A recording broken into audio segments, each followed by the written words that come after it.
My parents took my brother on a luxury trip and left me in a mental facility. For my own good, they said. So I packed my bags and disappeared without a word. Weeks later, police were knocking at their door. My name is Elena Hart, I'm 28. And if you think being the quiet daughter keeps you safe in this family, you've never met me. It started 3 months ago. I'd been struggling after a burnout, long work hours, insomnia, a panic attack at the office. I told my parents I needed rest. They nodded, concern painted across their faces, and said, we'll handle everything. 2 days later, they dropped me off at Rose Hill Recovery Center, a place that smelled of bleach and hopelessness. I thought it was a weekend retreat. Instead, I signed intact papers they'd already filled out, for observation. That night, they posted beach selfies from Santorini. My brother Tyler grinning, mom holding champagne. The caption read, sometimes you have to let go of the negative energy to find peace. It was the negative energy. For 7 days, I ate a cold oatmeal under flickering lights, surrounded by strangers who'd been forgotten. Then one evening, a nurse whispered, you don't belong here. She handed me a discharge patient's bag. Inside were street clothes, $50, and a phone charger. At midnight, I walked out through the side gate, heart pounding, and disappeared into the city lights. I didn't have a plan, just a promise. If they wanted peace, I'd give it to them. But it wouldn't be the king they'd planned for. The night I escaped Rose Hill, the city felt louder than I remembered. Neon signs, car horns, and rain mixing with adrenaline. Freedom didn't feel like victory.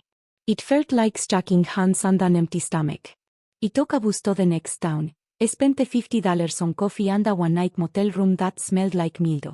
I stayed awake until morning, replying every word my parents had said before leaving me there. It's temporary, honey. You tanku ese later. I wanted to believe them. But when I checked my voicemail, the truth slapped me across the face. We've decided not to contact her for a while, Mom's boy said. Space might help. They weren't worried. They were relieved. The next morning, I called my old coworker, Jenny, pretending everything was fine. She hesitated. Elena, your parents told everyone you checked your surfing. They said you had a breakdown. The lie was spreading like wildfire, neatly wrapped in sympathy. For the next few weeks, I lived under a fake name, working at a diner, saving every dollar, blending into a life that wasn't mine. The peace was strange, but comforting. Then one morning, a news alert flashed on my phone. Local family reports missing daughter after mental health escape. Police investigating. My photo, pale, tired, terrified, filled the screen. They filed a missing person report. The same people who left me behind were now performing concern for the cameras. I stared at the screen, a slow calm spreading through me. They wanted their broken daughter back. Fine. Then maybe it was time they met the version they created. When my story hit the local news, the comment section overflowed with sympathy. Poor girl. Must be so hard for her family. Parents did what they thought was best. And there they were, my parents, standing on their front porch for interviews. Eyes glassy, voices trembling, plain perfect victims. We just want her home, Mom said into the camera. She wasn't well. We were helping her real, Dad added softly. Elena is sensitive. She misunderstands love. Love? They called abandonment love. That night, I sat at the diner counter. I'd run. I'd hidden. I'd cried. But what I hadn't done was speak. They'd written my narrative, and I'd let them. So I opened the notice app on my phone and started typing. My parents checked me into a mental facility under false pretenses, then left for vacation. They took my brother to Greece while he was locked inside a ward with strangers. This is what family love looks like, when money buys the mask. I hit post. At first, nothing happened. Then Jenny texted, Elena, your post's going viral. Within hours, thousands of comments poured in. People shared their own stories of manipulation, gaslighting, betrayal. By morning, journalists were calling me. I ignored most of them, until one message stood out. We're investigating Rose Hill's unethical patent in tax. We'd like to hear your experience. For the first time, someone wanted the truth. My truth. 2 days later, I met the journalist in a small cafe outside the city. Quiet. Safe. Neutral. Her name was Rachel Kleene, a soft-spoken woman with eyes that missed nothing. She slid a recorder across the table. You can stop anytime you want, she said. I took a breath and began. I told her everything, how my parents had used my burnout as leverage, how they designed the papers, how I'd watched their vacation photos from a locked room. Rachel didn't interrupt once. When I finished, she said, You know, this isn't just about your parents. Rose Hill has a pattern. We found 3 other patients with similar stories. That hit hard. They were running a business on betrayal. She nodded. And families like yours make it possible. I gave her copies of everything, discharge notice, fake tax signatures, even the voicemail where mom said she needed space. Rachel promised anonymity until the piece was verified. The next morning, my inbox exploded. The expose had dropped. The price of peace, families paying to disappear their problems. My name wasn't mentioned, but the details were unmistakable. The story trended within hours. Rose Hill called it a misunderstanding. Investigations opened. Sponsors pulled funding. Then came a message from Dad. You went too far this time, Elena. We were ruined. I stared at it for a long moment before replying. You ruined me first. I just told the truth. For the first time in years, the truth felt heavier than guilt, and infinitely lighter than silence. By the end of the week, the news cycle had swallowed my parents whole. Their names weren't printed, but people in our town connected the dots fast. Mom deleted her social media. Dad resigned early from his firm. Tyler posted one line on his profile. Wish people would stop judging what they don't understand. But he understood perfectly. He had bent their silence, until he turned it into evidence. Still, revenge wasn't as sweet as he'd imagined. My stomach twisted every time a new article surfaced. He hadn't wanted chaos. He'd wanted closure. Then one night, there was a knock on my motel door. He froze. It was close to midnight. When he opened it, Tyler stood there, hair unkempt, eyes tired, holding a paper bag. Don't slam it, okay? He muttered. I just wanted to see you. I let him in, cautiously. He handed me the bag, pastries from the same bakery we'd visited as kids. He sat down, avoiding my gaze. They were falling apart, he said. Mom don't sleep. Dad won't talk to anyone. They didn't think you'd ever go public. They didn't think you'd survive, he replied quietly. He nodded. They messed up. But I don't think they meant to destroy you. They just didn't know how to love you. That sentence hit harder than anything, because maybe, in some twisted way, it was true. He looked up finally. Are you okay? He talked for a long moment before answering. I'm not sure. But for once, I'm me. Tyler smiled fondly. That's more than they ever be. And for the first time, the space between us didn't feel broken. It felt honest. After Tyler left that night, I sat awake for hours, staring at the city lights outside my window. His words echoed in my head. They just didn't know how to love you. Maybe that was the truth.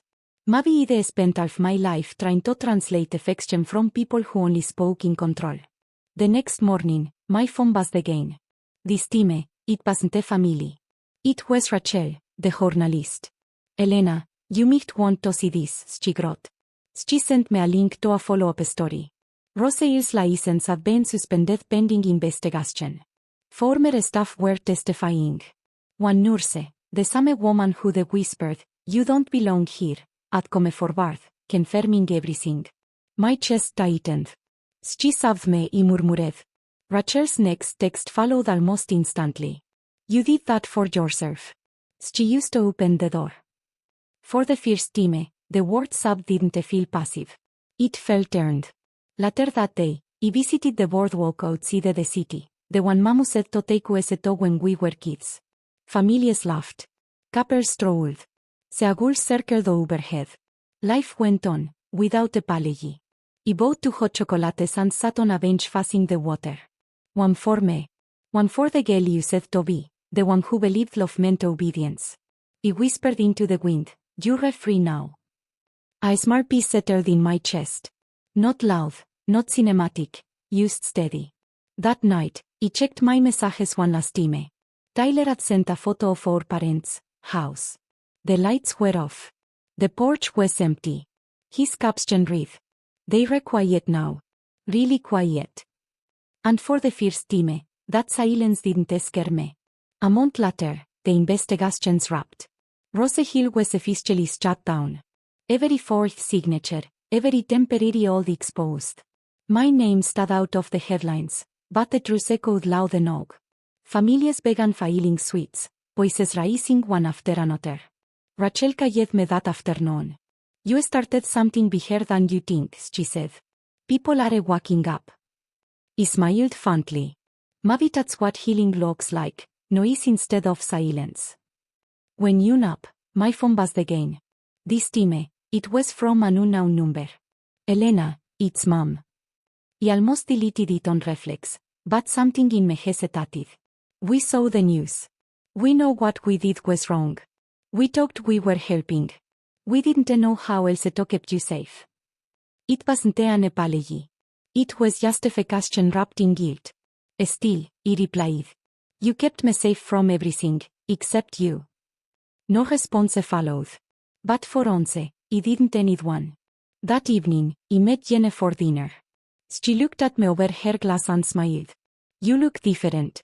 Lighter. Because I finally stopped waiting for closure from people who benefit from keeping me broken, he said. She nodded slowly. So, what now? He watched the street outside the window. Lights, strangers, ordinary life. Now, he said, he helped others find their way out. That night, he filed the paperwork to register a foundation in my grandmother's name, one that would support women escaping manipulative families under the guise of care. A quiet rebellion disguised as hope. Because they learned something they never did. You can't silence someone who finally speaks the truth. And my voice wasn't done yet. 6 months later, the foundation was running out of a small office near the coast. 1 desk. 2 volunteers. And a door that never turned anyone away. We called it the open gate, and although the one I'd sleep through the night he left Rose Hill. Every week, letters arrived from women, daughters, wives, sisters who had been hidden away under the name of treatment. Their stories broke me, and rebuilt me, piece by piece. I wasn't running from my past anymore. I was rewriting it. One afternoon, as he sorted donation forms, Tyler showed up at the door. He looked calm, older. Mom wanted me to tell you getting therapy. Real therapy, he said quietly. She wanted to say thank you. He paused, unsure what to feel, gratitude, relief, maybe both. Tell her I hope she learns what love actually means, he said softly. He nodded. She's trying. After he left, he walked outside. The ocean stretched wide, endless, forgiving. The wind carried the same scent as that night he escaped, but now, it didn't smell like fear. It smelled like freedom. He talked of that fragile girl clutching $50 and a promise. He wanted to tell her she'd make it. That someday she'd build something unbreakable out of what they tried to destroy. The waves rolled steady and sure. He made it out, he whispered. And I'm never going back. Because sometimes, the loudest revenge isn't anger. It's peace that never asks permission.